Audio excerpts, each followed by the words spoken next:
आपको बताएं कि लगातार उत्तर प्रदेश में जो विपक्ष और बीजेपी का जो रन है साफ तौर से दिखाई दे रहा है। उत्तर प्रदेश की राजनीति में अब सिर्फ बीजेपी और विपक्ष के बीच ही मुकाबला नहीं है, बल्कि विपक्ष के अंदर भी टकराव खुलकर सामने आने लगा है।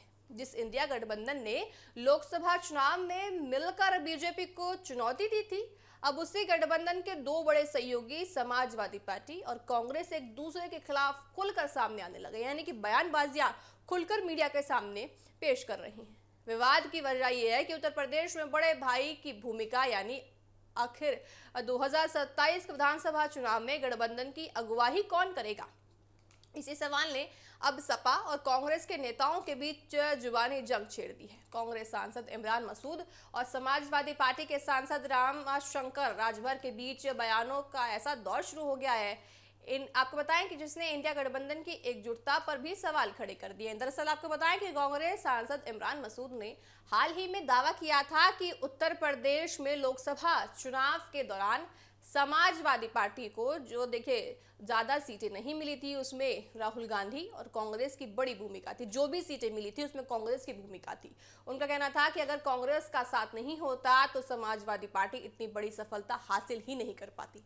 इमरान मसूद के इस बयान को समाजवादी पार्टी ने अपनी राजनीतिक ताकत को कम करने आंकने की कोशिश की है। साथ ही उन्होंने ये बताया है कि वो कहीं ना कहीं लाइमलाइट के लिए काम कर रही है। इसके बाद सपा नेताओं ने खुलकर जवाब देना शुरू कर दिया है। सबसे तीखा पलटवार किया है समाजवादी पार्टी के सांसद रामशंकर राजभर ने। आपको बताया कि उन्होंने कहा कि इमरान मसूद ने आज जिस आत्मविश्वास के साथ बयान दे रहे हैं वह भी समाजवादी पार्टी की वजह से ही संभव हुआ है। राजभर ने कहा कि इमरान मसूद 2009 से लगातार चुनाव हार रहे थे और 2024 में उन्होंने जीत हासिल की ली, और साथ ही क्योंकि समाजवादी पार्टी ने उनका साथ दिया था इसलिए उनको जीत मिली। उन्होंने कहा कि जो नेता खुद गठबंधन के सारे संसद पहुंच गए हैं और सांसद बने हैं, अब समाजवादी पार्टी की ताकत पर सवाल उठा रहे हैं।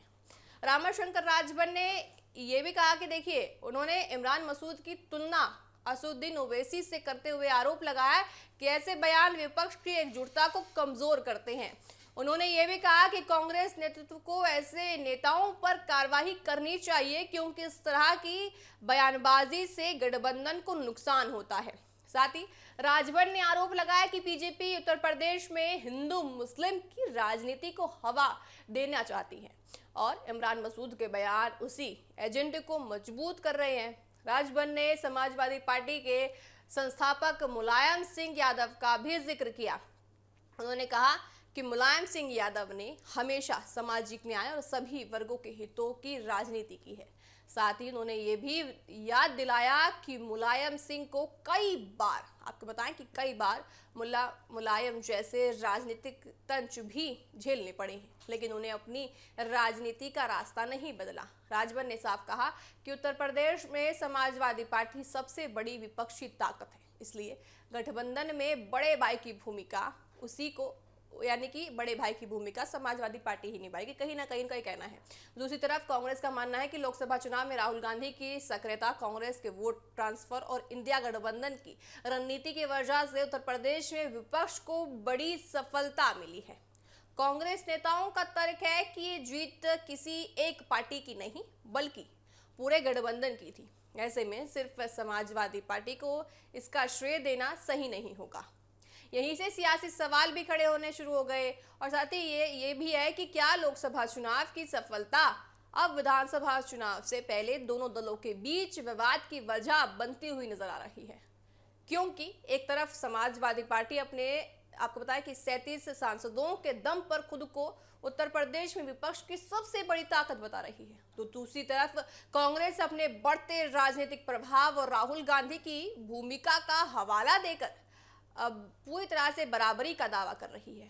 राजनीतिक जानकारों का ये मानना है कि अगर ये बयानबाजी इसी तरह जारी रही तो इसका असर इंडिया गठबंधन की राजनीति पर पूरी तरह से पड़ सकता है। उत्तर प्रदेश में बीजेपी पहले से ही विपक्ष की एकजुटता पर सवाल उठाती रही है। ऐसे में अगर सहयोगी दल की सार्वजनिक मंचों पर एक दूसरे पर निशाना साधेंगे तो इसका राजनीतिक फायदा सत्तारूढ़ दल को मिल सकता है। फिलहाल देखिए, इतना साफ है कि उत्तर प्रदेश में बड़े भाई की लड़ाई अब खुलकर सामने आने लगी है। लोकसभा चुनाव की जीत का श्रेय किसे मिलेगा, इस पर सपा और कांग्रेस आमने सामने आ गई है। आने वाले दिनों में सीट बंटवारे, नेतृत्व और चुनावी रणनीति को लेकर ये टकराव और बढ़ सकता है, या फिर दोनों दल मिलकर इसे सुलझा सकते हैं, ये भी सवाल उठता है। इस पर सभी की नजर टिकी हुई है, क्योंकि 2027 का विधानसभा चुनाव अभी दूर जरूर है, लेकिन राजनीतिक शतरंज की चालें अभी से चलनी शुरू हो चुकी है। अब देखने वाली बात यह होगी कि उत्तर प्रदेश में आखिर जनता किसको चुनती है, और साथ ही बड़े भाई का रोल उत्तर प्रदेश में कौन निभा पाता है। देखिए, समाजवादी पार्टी का ये कहना है कि सबसे ज्यादा मजबूत वोट बैंक समाजवादी पार्टी का उत्तर प्रदेश में है, और साथ ही विपक्ष के तौर पर ज्यादा प्रमुखता से बीजेपी के साथ कौन खड़ी होती है, यानी कि बीजेपी के सामने कौन खड़ी होती है, साफ तौर से समाजवादी पार्टी। तो ये कहना है समाजवादी पार्टी का कि आने वाले दिनों में अगर गठबंधन के साथ चुनाव लड़ा जाता है उत्तर प्रदेश में, तो गठबंधन के साथ चुनाव लड़ने के बाद अगर गठबंधन जीतता है तो उसमें बड़े भाई की भूमिका समाजवादी पार्टी निभाएगी। लेकिन वहीं कांग्रेस का कहना है कि भाई ऐसे कैसे हो सकता है, क्योंकि कांग्रेस भी अपने आप में बड़ी पार्टी है, और साथ ही लोकसभा चुनाव हो, राज्यसभा चुनाव हो, उनकी सक्रियता ज़्यादा बढ़ी हुई है। अब देखने वाली बात होगी कि दोनों पार्टियों के बीच में जो दरार आ गई है बड़े भाई को लेकर, आखिर वो दरार किस दिशा में जाती हुई नजर आएगी।